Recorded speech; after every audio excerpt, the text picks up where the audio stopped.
रम्यम सर्वतीर्थमयम शुभम हाटकेश्वरजम क्षेत्रम महापातका नाशम। अर्थात अनर्त देश में परम मनोहर और सर्वतीर्थमय शुभ हाटकेश्वर है जो महापातकों का भी नाश करने वाला है। मतलब आपने कोई बहुत बड़ा जघन्य पाप भी किया है तो हाटकेश्वर मंदिर के दर्शन पूजन और यहाँ सच्चे मन से श्रद्धा पूर्वक पूजा करने से वो धुल जाएगा।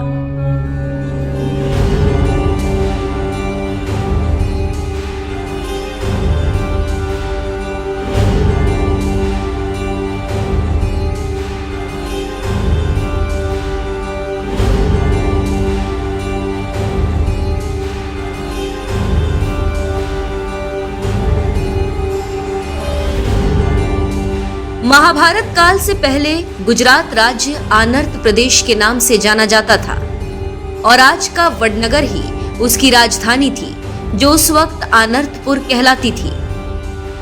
आनर्तपुर उस वक्त देश में बिजनेस का एक बड़ा केंद्र था। यहाँ सभ्यता, संस्कृति, कला और वास्तुकला का जबरदस्त विकास हुआ। मान्यताओं के मुताबिक महाभारत के ठीक पहले वडनगर की भव्यता अपने चरम पर थी। घुमक्कड़ की टीम हाटकेश्वर मंदिर की महिमा और वडनगर की भव्यता दिखाने के लिए पूरी टीम के साथ यहां पहुंच चुकी है।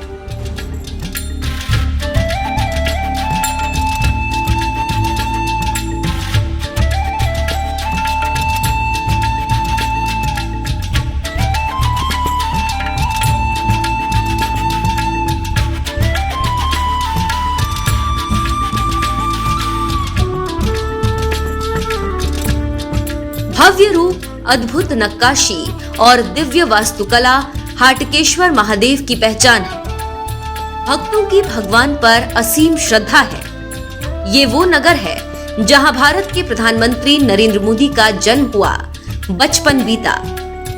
भगवान शिव के 3 मुख्य लिंग में सबसे प्रमुख नाम हाटकेश्वर का आता है। ये लिंग 12 ज्योतिर्लिंगों से भी पुरातन माना गया है। हाटकेश्वर महादेव का मूल लिंग तो पाताल में है और कहा भी जाता है कि आकाशे तारकम लिंगम पाताले हाटकेश्वरम मृत्युलोके महाकालम त्रियलिंगम नमोस्तुते। अर्थात आकाश में तारक लिंग, पाताल में हाटकेश्वर लिंग और मृत्युलोक यानी पृथ्वी पर महाकाल, तीनों को नमस्कार है, प्रणाम है।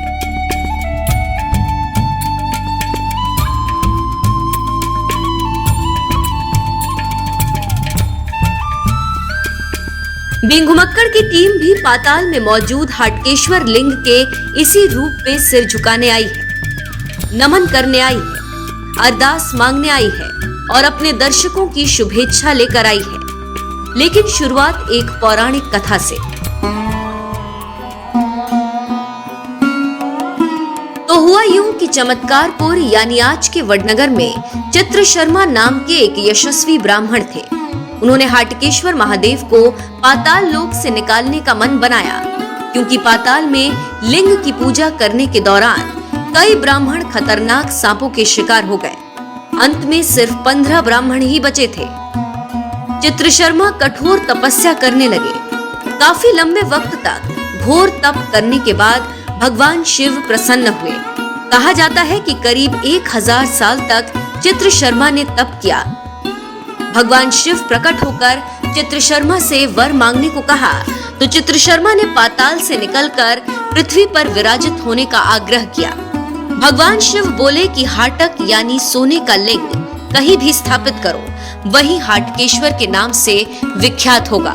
तब चित्र शर्मा ने भक्ति भाव से मनोहर मंदिर का निर्माण किया और सुवर्ण लिंग की स्थापना की, जिसकी ख्याति दूर दूर तक फैल गई।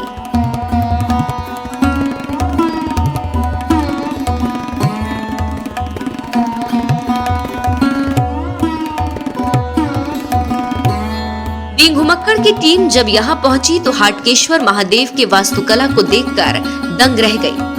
आध्यात्म के समंदर से सराबोर बरसों पुरानी मंदिर के प्रांगण की भव्यता और दिव्यता ने मानो हमें अपनी ओर अनायास ही खींच लिया। मंदिर के कोने कोने की बनावट गजब थी। पौराणिक लोक कथा के अनुसार हाटकेश्वर मंदिर का इतिहास 4000 साल पुराना है। 17वीं शताब्दी में वडनगर के नागर ब्राह्मणों ने मंदिर का जीर्णोद्धार करवाया। कहा जाता है भव्य शिवालय में स्वयंभू शिवलिंग स्थापित है। जब हमारी टीम मंदिर के अंदर गई तो कछुए का स्वरूप देखकर हैरान हुई। जब यहाँ के पुजारियों से इसके बारे में जानकारी खंगाली तो मालूम पड़ा कि स्वयं भगवान विष्णु जी कछुए के रूप में विराजमान है। हाटकेश्वर महाराज का इतिहास है कि पृथ्वी का पहला जो लिंग है स्वयंभू वो हाटकेश्वर है। आकाश है तारकेश्वरम, पाताल है हाटकेश्वर, मृत्युलोक है महाकालम। इसलिए हाटकेश्वर स्वयंभू पाताल में से प्रकट हुआ है। और हाटकेश्वर का इतिहास ऐसा है कि पृथ्वी पे जो विष्णु ने पहला लिंग स्थापित किया वो हाटकेश्वर, और नागर ब्राह्मण उसका इष्ट देव बोलते।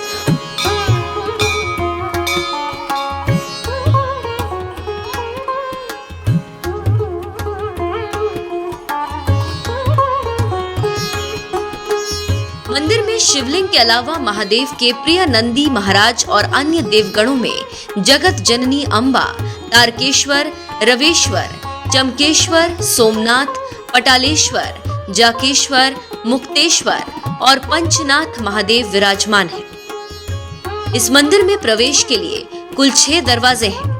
हर दरवाजे पर कोई न कोई विशेष देवगण की प्रतिमा और उनके ऊपर उनकी पत्नी का स्थान भी है।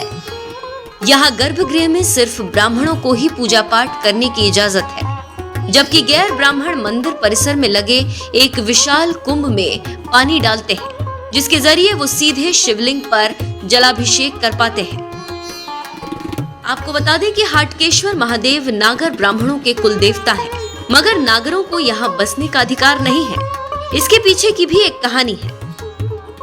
दरअसल एक बार वडनगर पर हमला हुआ तो नागरों ने अपने बचाव के लिए मंदिर से दूर 6 किले बनाए और मंदिर को ऐसे ही छोड़ दिया, जिससे महादेव ने उग्र होकर नागरों को श्राप दे दिया कि नागर कभी भी मेरे आसपास नहीं रह सकते, उन्हें सिर्फ पूजा पाठ का अधिकार मिलेगा।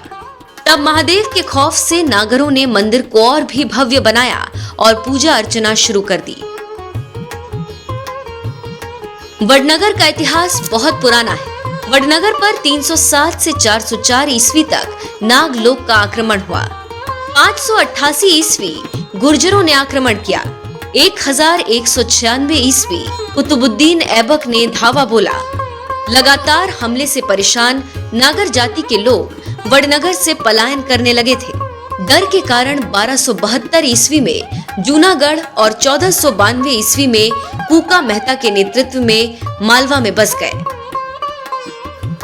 बींग घुमक्कड़ की टीम तब हैरान हो गई जब हाटकेश्वर मंदिर के बाहर आपको विक्रम संवत 1551, 1661, 1805 के शिलालेख मिले। इतना ही नहीं, आर्कियोलॉजिकल सर्वे ऑफ इंडिया की टीम ने यहाँ 4500 साल पुरानी कृषि आधारित समाज की बसाहट भी खोज निकाली है। शर्मिष्ठा सरोवर के किनारे खनन के बाद मिट्टी के बर्तनों के टुकड़े, कपड़ों के अंश, गहने और औजार मिले। हाटकेश्वर के साथ साथ मंदिर की पौराणिकता का आकलन आप यूं भी लगा सकते हैं कि मान्यताओं के मुताबिक त्रिलोकी मापते समय भगवान वामन का पहला कदम वडनगर में ही पड़ा था। भगवान श्री कृष्ण परम धाम पधारने से पहले यहाँ पधारे थे। यादवों के साथ पांडव भी यहाँ आए और कई शिवलिंगों की स्थापना की। नरसिंह मेहता के पुत्र श्यामल दास का यहाँ विवाह हुआ था। आधुनिकता का लिबास ओढ़े वडनगर और प्राचीन काल का चमत्कारपुर याज्ञवल्क्य ऋषि का नगर था। याज्ञवल्क्य को वेद के ज्ञाता के नाम से जाना जाता है।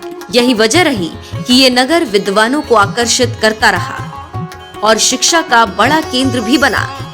आज वडनगर के सरजमी से निकला बालक ही भारत का प्रधानमंत्री बना, दुनिया में धाक जमाया, वर्ल्ड लीडर की लिस्ट में टॉप पर पहुंचा और सर्वस्व जीवन को देश की एकता और अखंडता में झोंक दिया।